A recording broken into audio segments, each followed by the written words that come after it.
setelah beberapa hari saya tidak mengupdate terkait dengan proses permohonan peninjauan kembali dalam kasus Vina yang sekarang diproses di Pengadilan Negeri Cirebon.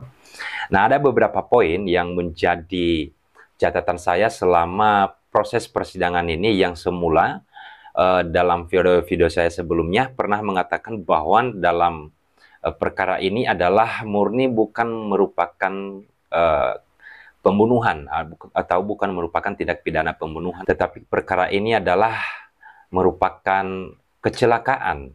Sehingga dalam proses peninjauan kembali, dalam proses pemeriksaan PK di Pengadilan Negeri Cirebon, kita menemukan dan kita melihat semua dan menyaksikan secara langsung atau secara online juga kita mengikuti persidangan bahwa ada beberapa hal yang semakin membuat kita yakin dan semakin optimis bahwa kecelakaan ini adalah benar-benar terjadi dan bukan merupakan perbuatan tindak pidana pembunuhan atau sebuah peristiwa tindak pidana pembunuhan, di mana laporan ini berawal dari adanya laporan Pak Rudiana di Polres di Cirebon.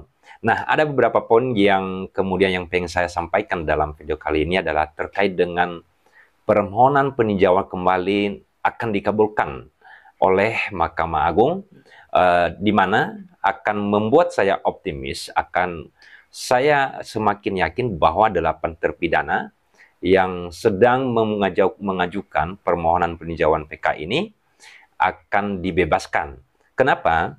Ada beberapa hal yang membuat saya yakin dan kita semua pastinya meyakinkan hal ini adalah pertama, sebelumnya pernah saya sampaikan juga, adalah 8 terpidana ini semua keterangannya yang disampaikan waktu di BAP di kepolisian mencabut di persidangan, dan kemudian jelas juga di dalam putusan Pengadilan Negeri Cirebon memang mengatakan bahwa berita acara pemeriksaan di kepolisian itu ada banyak yang kemudian dilakukan dengan cara dipaksa atau dilakukan di bawah tekanan.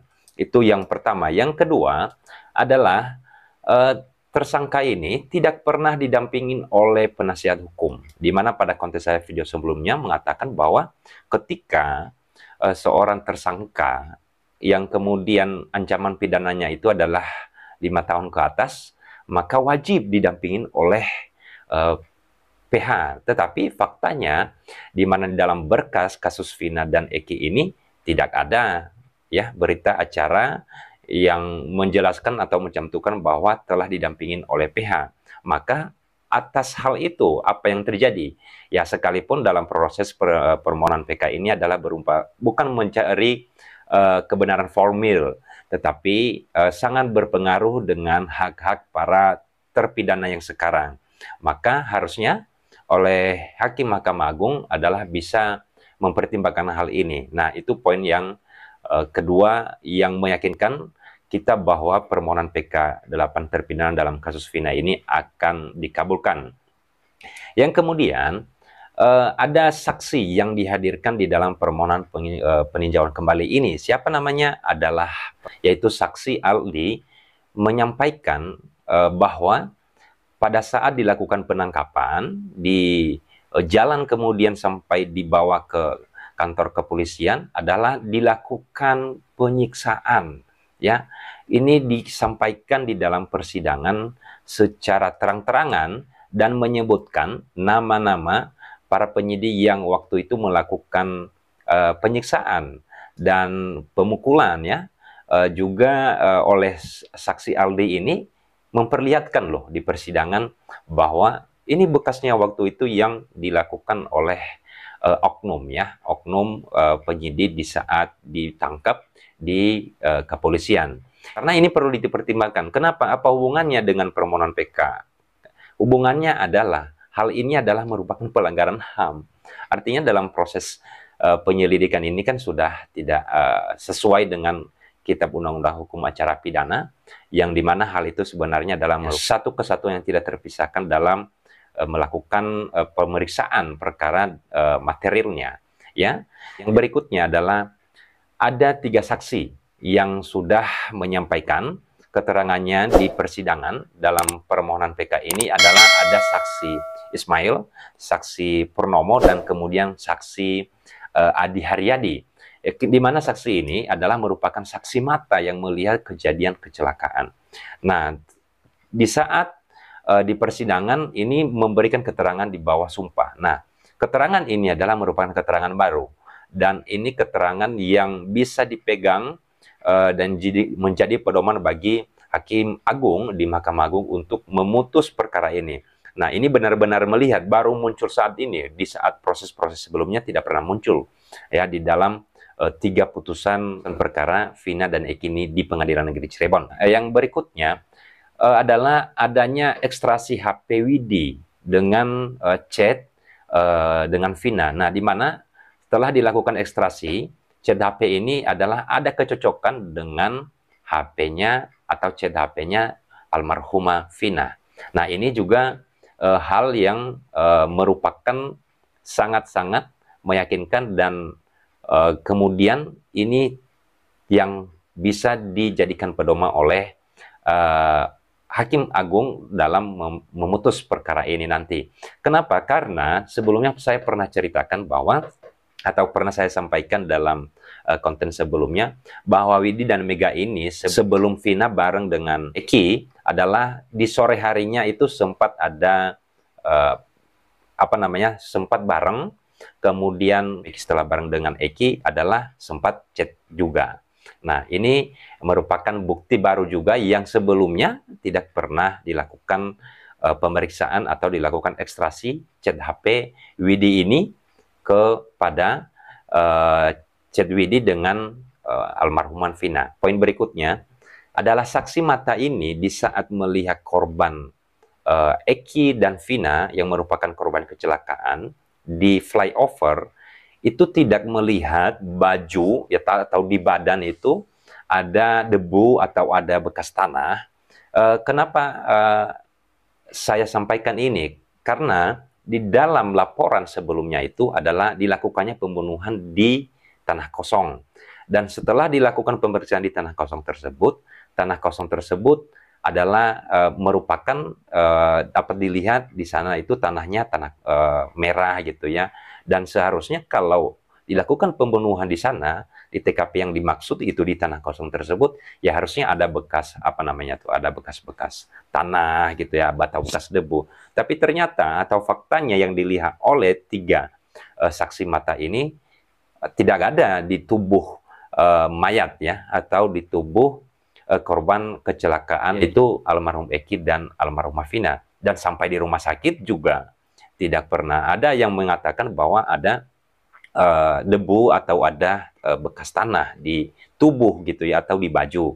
Nah, kan bisa dilihat sebenarnya di baju ya, yang harusnya waktu itu sudah disita oleh penyidik, melihat apakah waktu itu di baju jenazah itu waktu dibawa ke rumah sakit Gunung Jati ada nggak bekas tanah atau bekas debu. Nah, itu juga merupakan salah satu poin yang diperhatikan ya. Kemudian poin berikutnya, lokasi TKP yang dimaksud adalah tempat pembunuhan adalah sangat jauh jaraknya dengan flyover. Ini berkali-kali saya sampaikan. Ini sangat tidak masuk akal. Yang sangat tidak masuk akal yang pertama, kalau memang terjadi pembunuhan di lokasi tanah kosong tersebut, harusnya ada percikan darah atau tetesan darah yang menetes di jalan itu sampai di flyover, dan itu nggak pernah ditemukan. Bagaimana untuk membuktikan? Membuktikannya warga tidak pernah melihat kok. Nah, kemudian ada juga warung yang kemudian dilewati ketika sampai di flyover itu dari tanah kosong, adalah tidak pernah melihat ada darah, atau kemudian di saat itu juga ya pemilik warung tersebut mengatakan bahwa di saat tanggal 27 Agustus 2016 itu tidak ada yang ribut-ribut, tidak ada yang kejar-kejaran kendaraan di malam itu. Nah, itu merupakan fakta yang meyakinkan bahwa permohonan PK 8 terpidana ini akan dikabulkan. Hal lain adalah seperti yang saya sampaikan tadi, bahwa di tanah tersebut tidak ada ditemukan juga percikan darah atau bekas darah yang dimana disebutkan di dalam laporan tersebut atau di dalam putusan sebelumnya itu dikatakan bahwa ada pemerkosaan dan ada pembunuhan. Nah, ternyata di lokasi itu tidak ada tanda-tanda yang bisa menunjukkan hal itu. Nah, kemudian yang sangat menarik adalah objektivitas hakim di Pengadilan Negeri Cirebon. Kenapa saya mengatakan ini?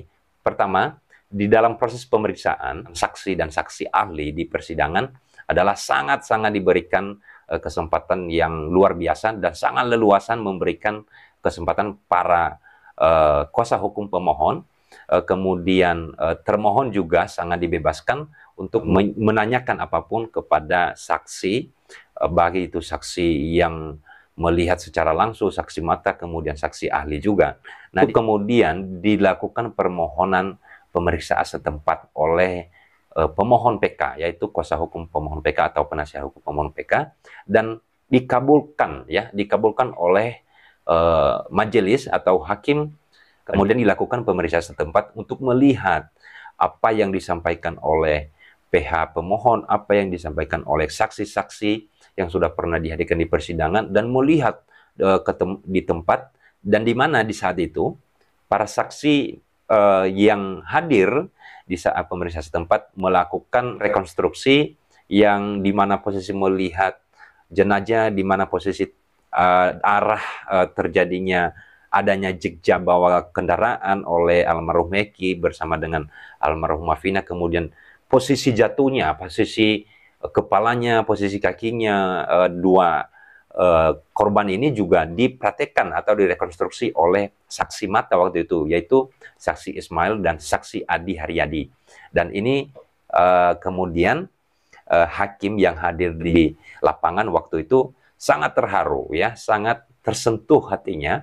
Kemudian di mana kita lihat bahwa salah satu hakim menangis, ya, di saat itu melihat keadaan itu, kemudian mendengarkan keterangan yang disampaikan di dalam proses pemeriksaan setempat itu.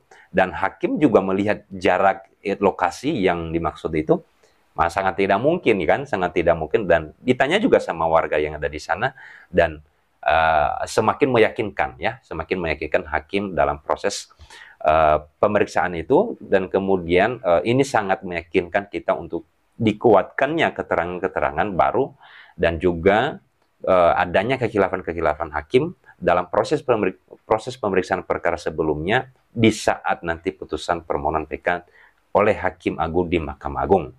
Nah, itu poin yang kemudian menjadi optimis atau poin yang saya catat dikabulkannya permohonan PK 8 terpidana ini. Kemudian hal lain adalah di dalam persidangan adalah saksi, yaitu Aldi.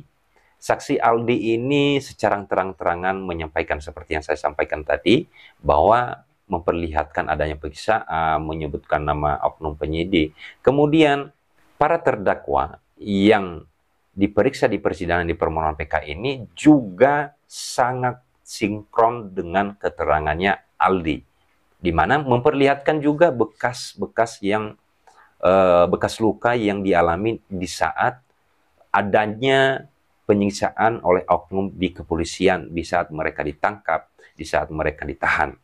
Nah, ini sangat meyakinkan kita bahwa ini para saksi memberikan keterangan ini bukan diceritain, bukan dikarang-karang, dan ini sangat menyentuh hati kita semua pastinya. Nah, itu poin yang kemudian meyakinkan kita semua atau meyakinkan saya dapat dikabulkannya permohonan PK 8 terpidana ini. Kemudian yang lebih menariknya, bahwa ini berkali-kali saya sampaikan, bahwa saksi Dede adalah merupakan awal dari cerita adanya laporan Parodiana, sekalipun ini skenarionya, ya. Saksi Dede memberikan keterangan bahwa di persidangan mengatakan bahwa siap untuk dipenjara, siap untuk menggantikan 8 terpidana. Karena kenapa? Karena waktu tahun 2016 itu menyampaikan keterangan yang tidak benar. Dan yang kemudian sekarang membongkarnya dan menyampaikannya di persidangan di permohonan PK di bawah sumpah, ya, di bawah sumpah. Dan ini sangat-sangat kemudian berpengaruh dalam proses pemeriksaan dan sampai diputusnya permohonan PK 8 terpidana ini. Yang kemudian yang menjadi pertanyaannya, kenapa Aep nggak pernah hadir di persidangan?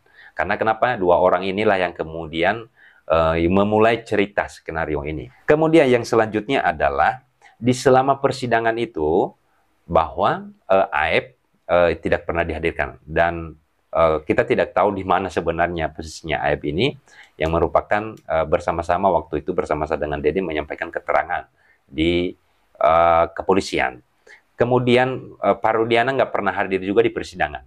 Kemudian keluarga almarhumah Vina itu tidak pernah hadir di persidangan permohonan PK. Atau mungkin menonton, atau mungkin hadir memberikan sebuah suasana yang kemudian membantah atau melakukan suatu suasana melakukan perlawanan terhadap keterangan-keterangan saksi atau terpidana di dalam permohonan PK.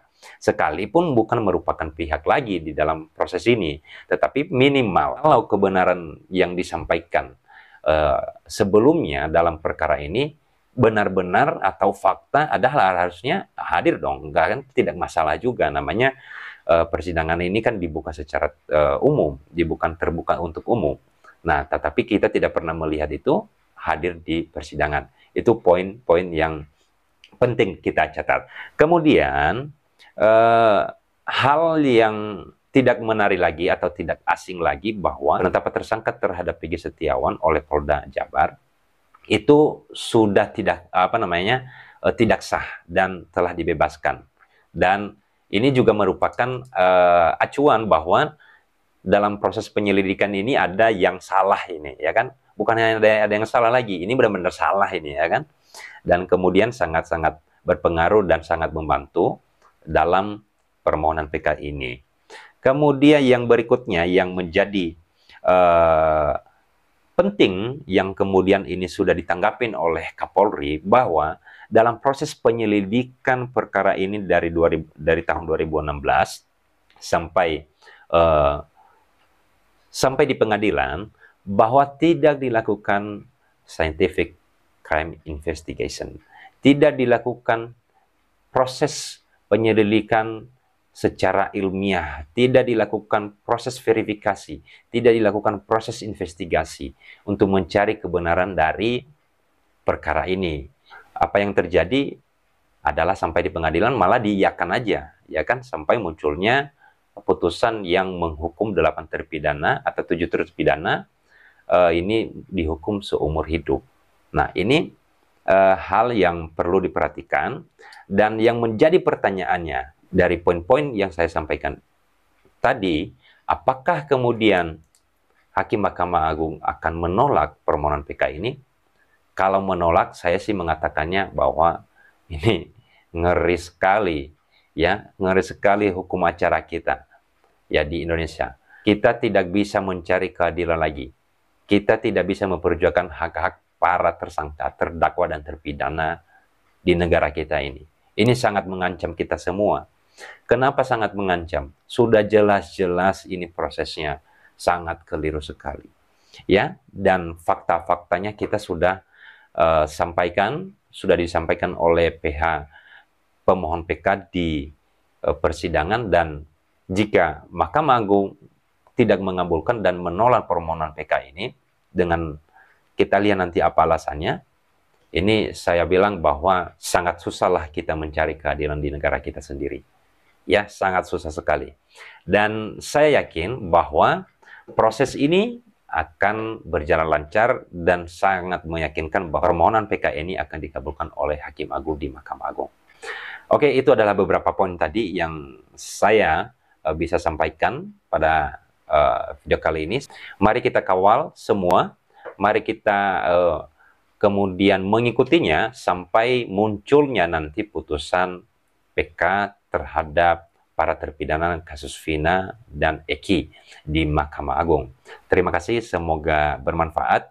Dan jika ada pertanyaan atau hal-hal yang mau disampaikan, nanti bisa disampaikan melalui kolom komentar untuk kemudian saling berdiskusi. Karena kenapa tujuan kita di sini adalah bukan mencari pembenaran. Di sini adalah kita mencari kebenaran. Bukan kita lagi benarkan pihak ini, benarkan pihak itu, bukan lagi. Di sini kita cari kebenaran demi keadilan para terpidana. Terima kasih, semoga bermanfaat dan sampai jumpa kembali.